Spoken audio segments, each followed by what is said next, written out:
അടുത്തതായി റീബ പോളും സംഘവും അവതരിപ്പിക്കുന്ന ലഘുനാടകം. സുഹൃത്തുക്കളെ, യുദ്ധത്തിന്റെ ഭീകരത, ഫാസിസത്തിന്റെ നാസിസത്തിന്റെ ഒക്കെ ഭീകരത ലോകം മുഴുവൻ വിറപ്പിച്ചുകൊണ്ടിരിക്കുന്ന, ലോകം മുഴുവൻ കൊടികുത്തി വാഴുന്ന സമയത്ത് ഒരു ജർമ്മൻ പാസ്റ്റർ, ഒരു പുരോഹിതൻ എന്ന് പറയും, അദ്ദേഹം എഴുതിയ ഒരു 15 വരിയുണ്ട്. Then they came for me.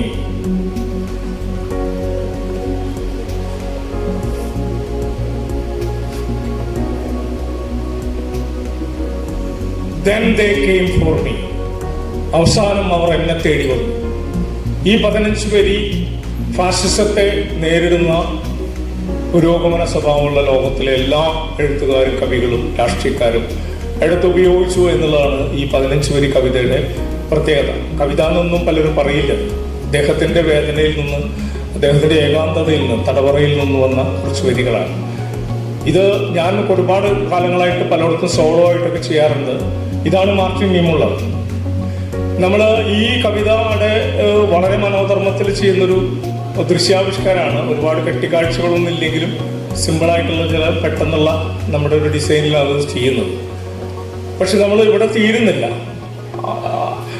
അവസാനം അവർ എന്നെ തേടി ഒന്നും എനിക്ക് വേണ്ടി ആരും സംസാരിക്കാനുണ്ടായില്ല എന്ന് പറയുന്ന കവിത എല്ലാവർക്കും അറിയാവുന്നതാണ്. പക്ഷെ അവരുടെ ഇന്ത്യൻ സാഹചര്യത്തിലേക്ക് വരുമ്പോൾ അങ്ങനെ നിസ്സഹായത പറയേണ്ട കാര്യമില്ല എന്നത് ആ ഒരു ലാസ്റ്റിലേക്ക് വരുന്ന ഒരു തലത്തിലേക്ക് നമ്മളത് ഒന്നും കൂടി ആഡ് ചെയ്യുകയാണ് ചെയ്യുന്നത്. അപ്പോൾ ഇവിടെ കാപിശികയുടെ സംഗമത്തിൽ ഇതിൻ്റെ ഒരു സോളോ എന്നുള്ള രീതിയിൽ 10-15 കഴിഞ്ഞെങ്കിലും സംഗമത്തിലെ കണ്ണൻ മാഷ്, റീബ പോള്, ഡോക്ടർ പ്രമോദ് നാരാത്ത്, സുധാകരൻ മാഷ്, ദെൻ ചൈന, ചാക്കോടിയന്തിക്കാട്, ഞങ്ങളൊരു ടീം വിനോദൊക്കെ തിരിഞ്ഞ്. അപ്പോൾ 5ഉം 1 6ഉം 3 9 പേര് 9 പേര് ചേർന്നുകൊണ്ട് ഇതിനൊരു ദൃശ്യാവിഷ്കാരം ഒരുക്കാൻ ശ്രമിക്കുകയാണ്. അപ്പോൾ ചെറിയൊരു മാറ്റം ടൈറ്റിലിൽ വരുത്തിയിരിക്കുന്നു. ഇതിൻ്റെ ഡിസൈനും കാര്യങ്ങളൊക്കെ ഞാനാണ് ചെയ്തിരിക്കുന്നത്. ടീം വർക്കായിട്ട് ഡിസ്കഷനിലൂടെയാണ് ചെയ്തിരിക്കുന്നതെന്ന് മാത്രം. അവസാനം അവർ നമ്മെ തേടി വരുമ്പോൾ, മാർട്ടിൻ നീമുള്ളറുടെ അവസാനം അവർ എന്നെ തേടി വന്നു എന്ന Then they came for me എന്ന കവിതയുടെ സ്വതന്ത്രമായ സമകാലികമായ ഒരു ദൃശ്യാവിഷ്കാരം. അവസാനം അവർ നമ്മെ തേടി വരുമ്പോൾ.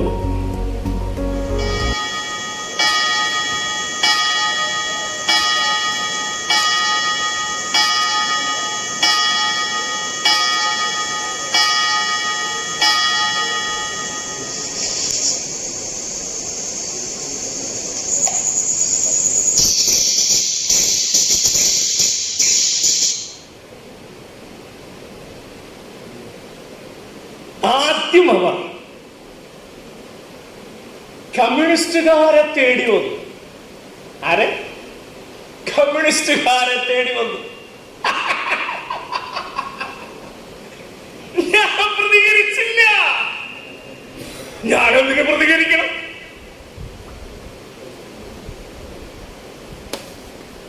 ഞാനൊരു കമ്മ്യൂണിസ്റ്റുകാരനല്ലല്ലോ. പിന്നെ ഞാനെന്തിനു പ്രതികരിക്കണം? ആദ്യം അവർ കമ്മ്യൂണിസ്റ്റുകാരെ തേടി വന്നു. ഞാൻ പ്രതികരിച്ചില്ല. ഞാൻ എന്തിനു പ്രതികരിക്കണം? ഞാനൊരു കമ്മ്യൂണിസ്റ്റ് അല്ലല്ലോ.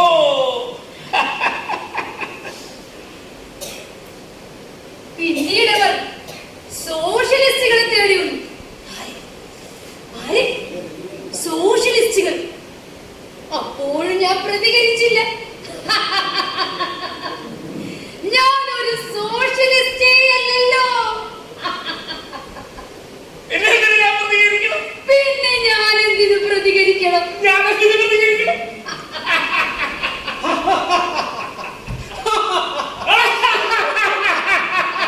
പിന്നീട് അവർ ട്രേഡ് യൂണിയനിസ്റ്റുകളെ തേടി വന്നു. പിന്നെ ഞാനെന്തിനു പ്രതികരിക്കണം?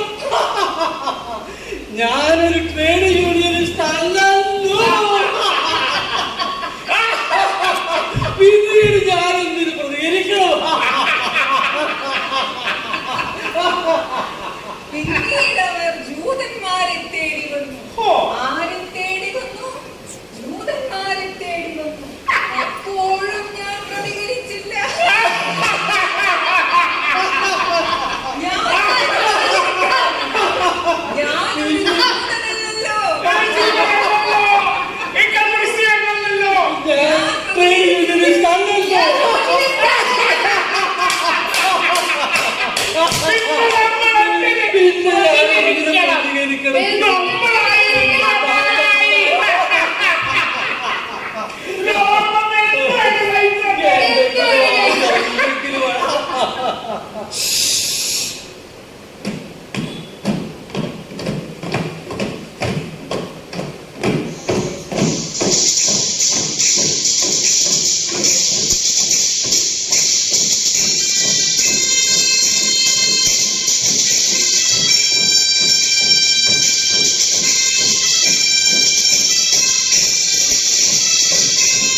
ജർമ്മൻ ജയിലിൽ വെച്ച് മരണപ്പെട്ടു.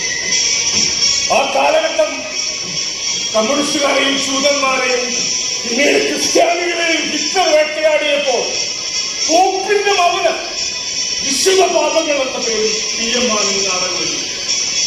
ലക്ഷക്കണക്കിന് കമ്മ്യൂണിസ്റ്റുകാരെയും ജൂതന്മാരെയും തുടർന്ന് ക്രിസ്ത്യാനികളെയും ഹിറ്റ്ലർ മുസോളിനി കൊന്നടക്കിയപ്പോൾ ഇറ്റലിയിലെ പോപ്പിന്റെ മൗനം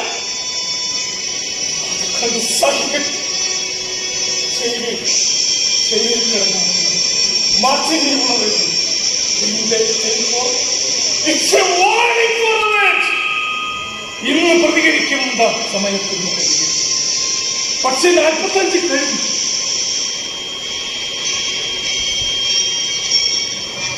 ഇപ്പോൾ 2025 കഴിഞ്ഞ വർഷം 2024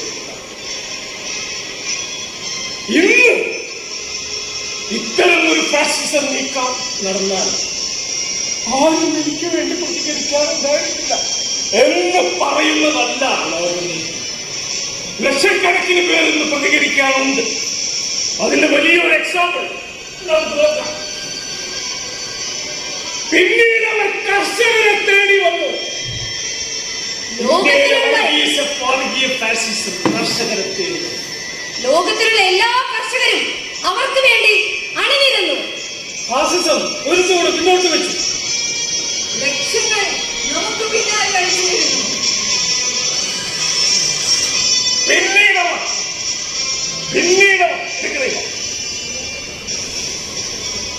പിന്നീടവർ വിദ്യാർത്ഥികളെ തേടി വന്നു. എല്ലാ വിദ്യാർത്ഥികളും സമരമുഖത്തെത്തി. ലക്ഷങ്ങൾ നമുക്ക് പിന്നാലെ. വർഗീയ ഫാസിസത്തിന്റെ കോട്ടയായ ജയങ്ങളടക്കം നഷ്ടത്തെ പിടിച്ചടക്കി. അതാണ് ഇന്നത്തെ ഇന്ത്യ, ഇന്നത്തെ ലോകം. അതുകൊണ്ട് നമ്മൾ തളരില്ല. നമുക്ക് വേണ്ടി സംസാരിക്കാൻ ലക്ഷങ്ങൾ കോടികളുണ്ട്. മിസ്റ്റർ മാർട്ടിൻ നിന്നുള്ള നിങ്ങളാണ് അതിന്റെ പ്രചോദനം. അതുകൊണ്ട് നമ്മൾ മുന്നോട്ട്. ഇതിപ്പോ സോഷ്യൽ മീഡിയയിൽ ലക്ഷക്കണക്കിന് പേരെ കാണുമ്പോ വർഗീയ ഫാസിസം തുലയട്ടെ, സാമ്രാജ്യത്വം തുലയട്ടെ, യുദ്ധവീരന്മാർ തുലയട്ടെ, ജനാധിപത്യം നിലപാടുവാട്ടെ, സെക്യുലറിസം നിലപാടുവാട്ടെ എന്നൊക്കെ പറയുമ്പോൾ റെസ്പെക്ട് ചെയ്യുവായി യുവർ ഫേസ്ബുക്ക് അക്കൗണ്ട് നമ്മളടങ്ങും.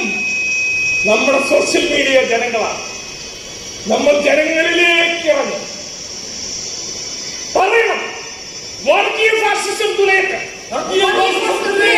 അതിജീവനത്തിന്റെ അത് വേണമെന്നില്ല. വർഗീയ ഫാസിസം തുലയട്ടെ. കർഷക സമരം, വിദ്യാർത്ഥി സമരം. വർഗീയ ഫാസിസം തുലയട്ടെ. സാമ്രാജ്യത്വം തുലയട്ടെ. പറയൂ, യുദ്ധവീരന്മാർ തുലയട്ടെ. ശബ്ദമില്ല.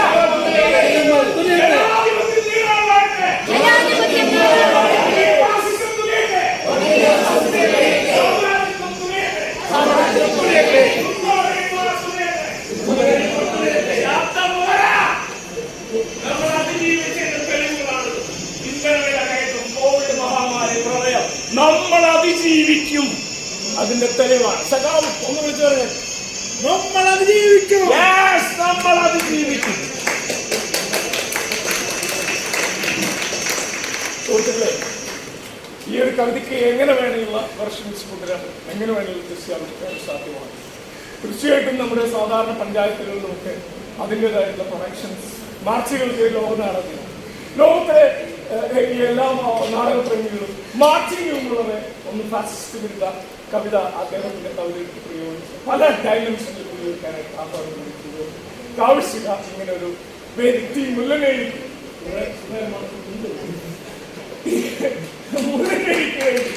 ഒരു സ്പേസ് തന്നത് ഇങ്ങനെ ഒരു 1.5 ദിവസം മുമ്പ് ഞങ്ങൾ വിശേഷിച്ചു. അഭിമാനമുണ്ട്. കാവശ്യകയുടെ നാടക സംഘം പെർഫോമൻസ് പോയട്രി